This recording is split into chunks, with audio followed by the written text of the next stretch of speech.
granddaddy Milo lived up in the White Mountains most of his life and loved those mountains and the beauty of them.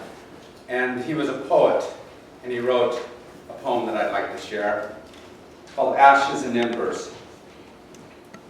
I sit by my hearth in an easy chair, just sit as the fire burns low, and dream my dreams as there I sit while the embers faintly glow. And I see in the embers a picture of the days of long ago, while my memory recalls again the bliss and the joys we used to know. Yes, you are the one in the picture there. It is your face most oft I see, for you were the one in the long ago that meant the most to me.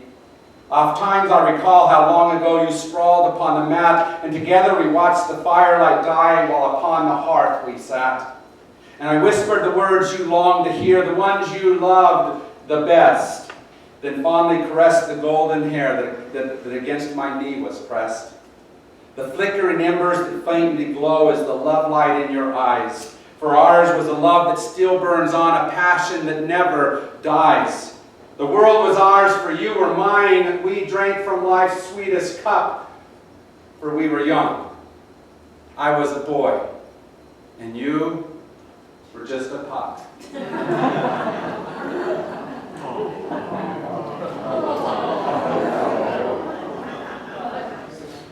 This is our little chilly boy.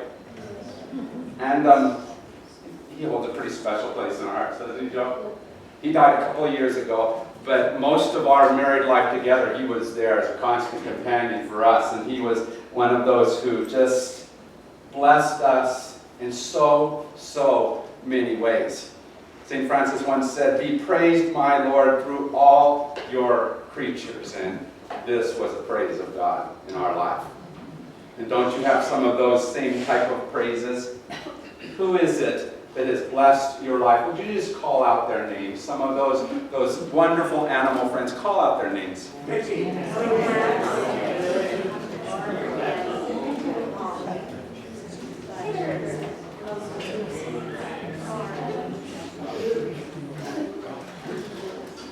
Those are good beings to remember, aren't they? Good souls to have as part of your soul, aren't they? Those animal friends of ours come and live in our hearts so amazingly well.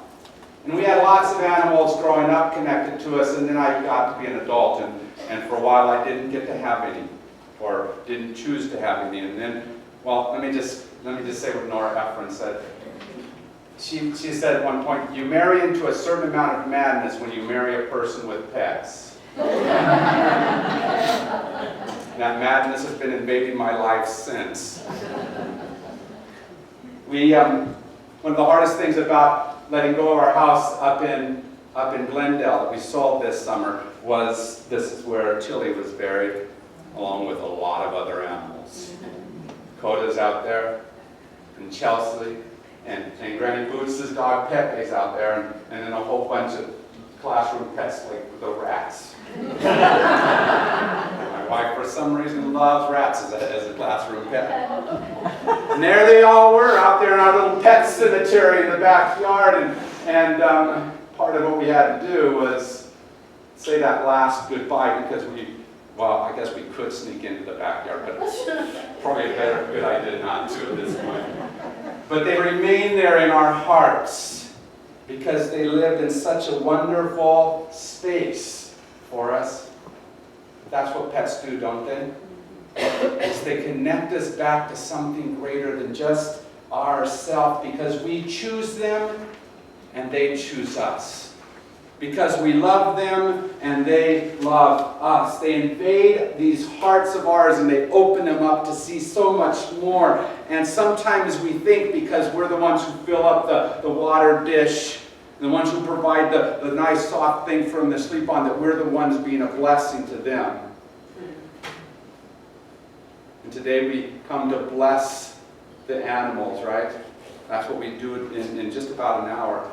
But I've learned that, truthfully, the blessing is as much theirs, and maybe even more so.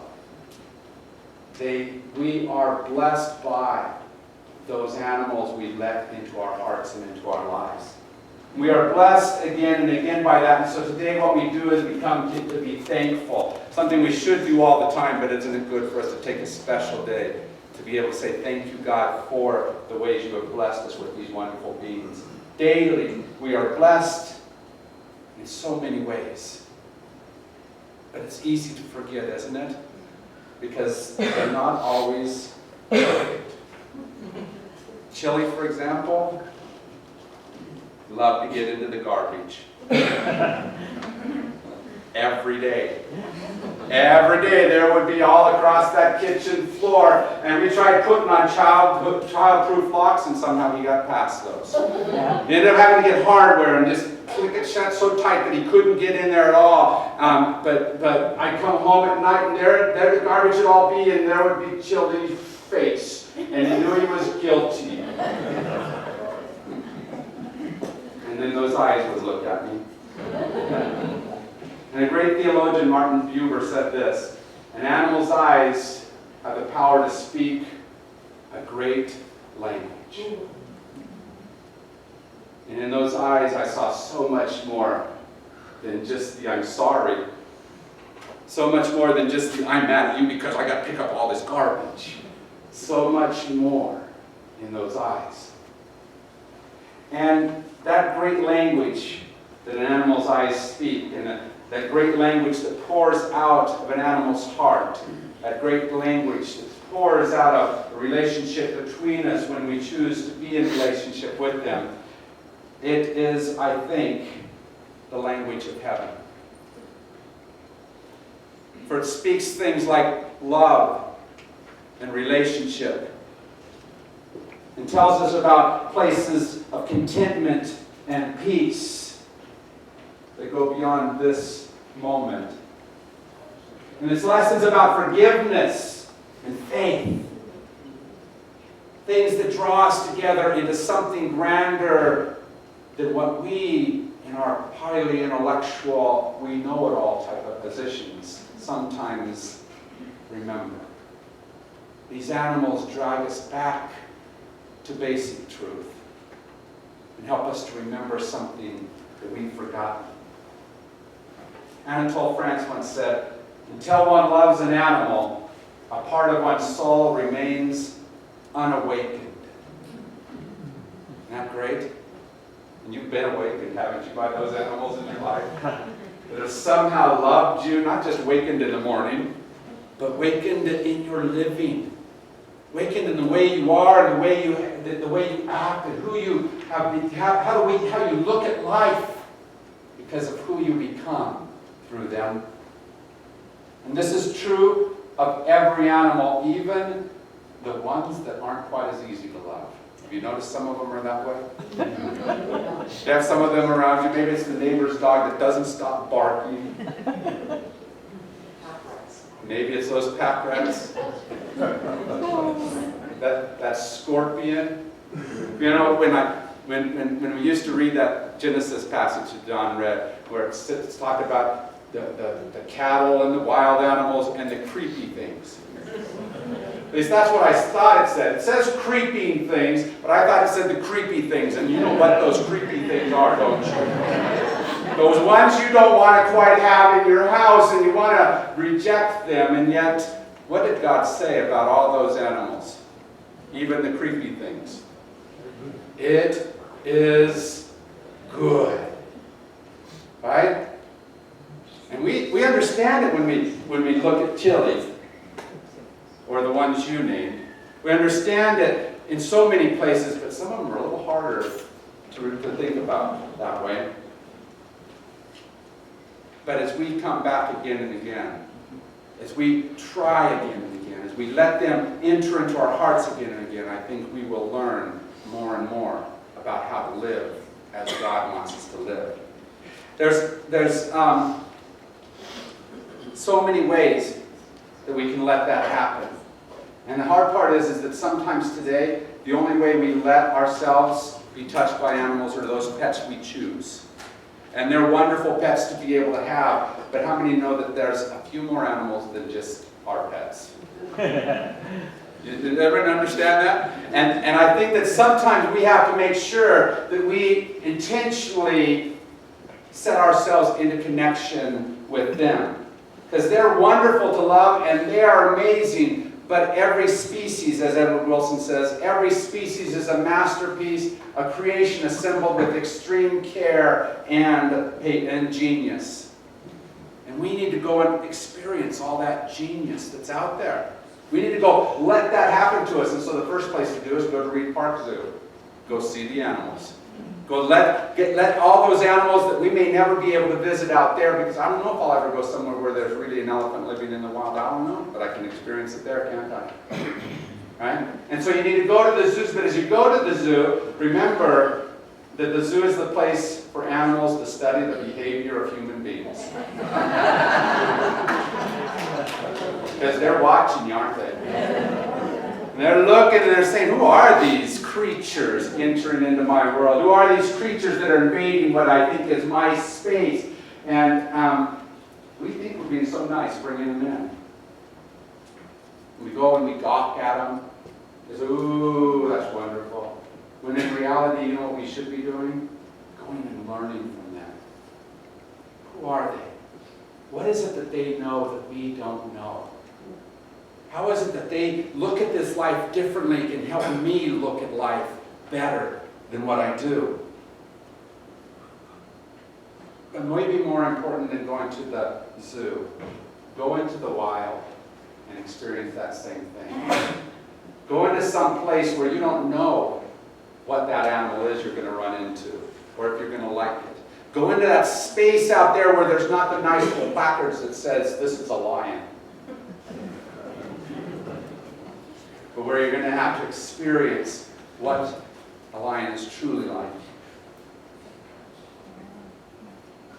And experience each one.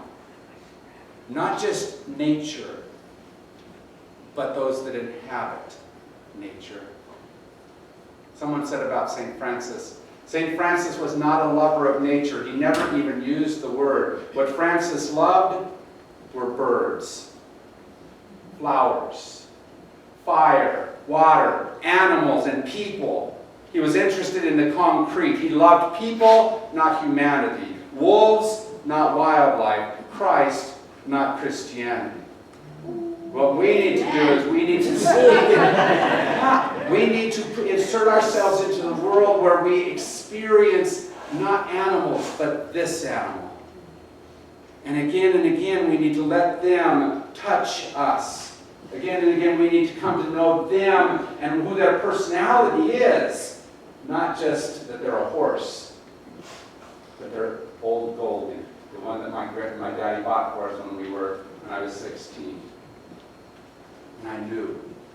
And that I let be part of who I was. Those animals need to be in our lives so that they help us to see more and see better. John Muir is an amazing naturalist, kind of the man who didn't find Yosemite, but made it so that we all can. And he said, any glimpse into the life of the animal quickens our own and makes it so much larger and better in every way. One of my best glimpses was when I was a kid. And I discovered my spirit animal. Do you have a spirit animal? Some animal that seems to speak who you are and what you do. And I love climbing trees. And my spirit animal was the black panther, who loves trees as well. And I believe the spirit of that animal is who called me to go to Peru that I've told you about before. And I've never seen one, at least not in the wild. Might be a little scary to see one in the wild, wouldn't it? And yet I feel this affinity to that animal. It helps me to live and see differently than what I would by myself. But there's a third kind of animal that sometimes we forget about. And these are the animals, not the pets that we keep and not the wild that we go and visit. It is the worker animals that we depend on and so many ways. The animals that our book spoke of, that I read there about Heifer International, those animals that give us so many things, and that sometimes we've forgotten about. You know why we forget about them? Because we live in a city. We live in these nice houses where we've removed all those animals farther away. And as far as I know, most of you don't drive a buggy anymore pulled by a horse. John, you might. You're old enough. Old paint's out in the garage. But we don't use animals in the same way. Or I shouldn't say that. We don't use them in the intimate way that we used to. Where they were right there living beside us and we had to interact on a regular basis. I remember at 13 living with my Granny May. And my Granny May really loved animals a lot. And she made me go out and milk the cow. I didn't know how to milk a cow. I lived in a nice, suburb of Fort Collins, Colorado at the time, and she said, go and do that. And that summer with Granny May and her love of animals began to spark something in me, and I figured out how to be appreciative of that cow after a while. I appreciated what that cow gave to me and how that cow was more for me than just a source of milk. And we've lost that connection to those animals that give so much of themselves. And we need to figure out how to recover that. St. Francis said at one point, I have sinned against my brother the ass. Now he might have been talking about a person, because but instead I think it was the disconnect that he probably had to that animal thing. Right? That thing that he somehow did where he didn't see that ass for the being, that creation that it was. And how much do we take that same thing for granted? And we just profit from all the stuff that they give to us in so many ways and forget to be thankful. I think on a regular basis when we eat, for example, we should say thank you not just to the Creator and the divine around us, but to those animals which brought this food to the table and gave of themselves. We should adopt that Native American tradition of giving thanks to the food, not just for the food. And when we put on clothes made because of a gift from our animal brothers and sisters, do we say thank you? On a regular basis, are we thankful for all that they give to us again and again?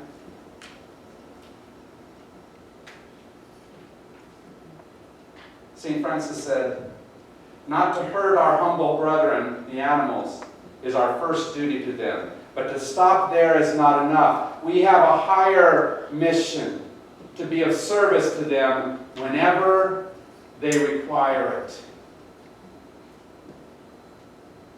I think we need to up our game when it comes to animals.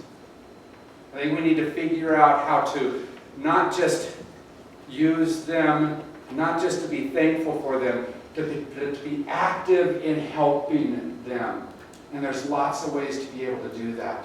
There's lots of ways that because of our civilization, all the ways we're civilizing this world and ourselves, that we do that at the expense of animals in our life. And I understand why, because I don't want the cockroach in my house any more than you do. Right? And it's so easy to forget who they are in the midst of what we want. And so we push them sometimes further and further away. Sometimes because they are the creepy thing. And sometimes because it's just simpler. And yet I think that God placed those animals around us and said those animals are good in order to help us to learn something better, something more, to be able to learn to speak with them in a very real way. And Benjamin Hoff wrote an amazing book decades ago now called The Tao of Pooh.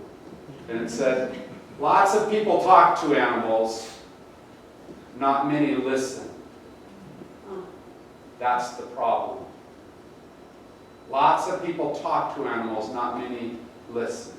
And so I'm going to tell you how I've listened a little bit. And you'll notice that it's pretty surface level listening. But I want you to begin listening as well. First of all, here's some things I've learned. We can learn from the variety of animals that are out there. There's an amazing amount of animals of all different sorts, and how many have seen at least one or two that are a little weird? If we can look at that variety and see how wonderfully it lives together and gives to each other, even in the dog-eat-dog world that it sometimes is, right? The gift that they give in that living together, and how each part is a precious part of that creation. Maybe we can look at each other differently and accept some of that variety among us, and not quite be so angry at some of the ways that we sometimes step on each other's toes, some of the ways that we're not quite fitting together perfectly. Remember, God said they are good. Not just all of our animal brothers and sisters, but those who sit next to us here and in the movie theaters and restaurants of the city. They are good. And one of the things that they do so well is that somehow or another they live in the present moment in a way that allows them to forgive and forget much better than us. Chili, when I would be getting on him about that garbage on the floor, would be contrite and want to be better, right? But more than anything, he wanted us to not be separated. He wanted us to reconnect. He wanted to be in that moment of love with me, not just that moment of anger. He wanted to get beyond it. And isn't that what you and I need as well with each other? We need to learn how to live in the moment and not live in that past hurt. And we need to let that extend into the love which we need so much. I love the fact that it doesn't matter if I kicked the dog yesterday, he loves me today. Right?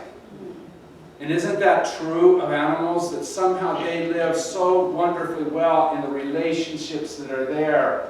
And we need to learn how to let those same kind of relationships feed us, and learn how to love each other in spite of all the things that could happen. And then they teach us about the larger picture. How many of you saw at least one litter of kitties born in your house and learned something about birth that way? If you were at our house up in Glendale, you saw several. And it gives us a glimpse into what that process is, and helps us figure out how to take those next steps beyond this moment together. They teach us how to disconnect from just the reality we want to hold on to and step into the reality that is larger, the one that we can see through their eyes. And don't all of us need a larger vision? Don't all of us need to see bigger than just what we see by ourselves? And they help us extend our vision into much more than what we would see by ourselves. Bruce Schimmel said it this way: the little furry buggers are just deep, deep wells you throw all your emotions into.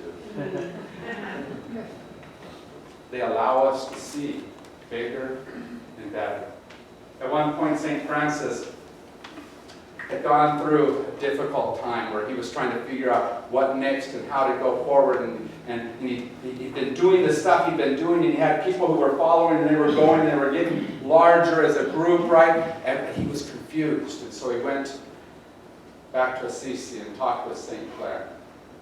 And Clare helped him to see some things he hadn't seen before, and he went out of there stronger. And as he's walking down the road back to the other town where he'd been, he looked off to the side and he saw a flock of birds. So he stepped off the path. And the birds didn't fly away. For whatever reason, they stayed there. And in fact, they welcomed him in and they gathered around him as he stepped towards them. And they arched their backs, asking, it seemed, for a blessing from him. You see, he loved animals. Not all animals, but each individually. And he took the time to reach into their life and let them reach into his. He took the time to let them speak into who he was so that he could speak into who they were. He took the time to let their life change his life.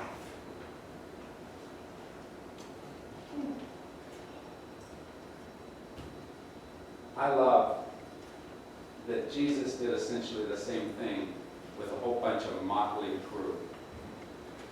People like Peter, James, John, Matthew, that had every reason to be one who could be pushed away and rejected. That could be a scary scorpion or that rattlesnake you didn't want in your life. And he somehow looked and said, no, you're welcome here. And he brought them together into a space and said, come and be part of all of us together.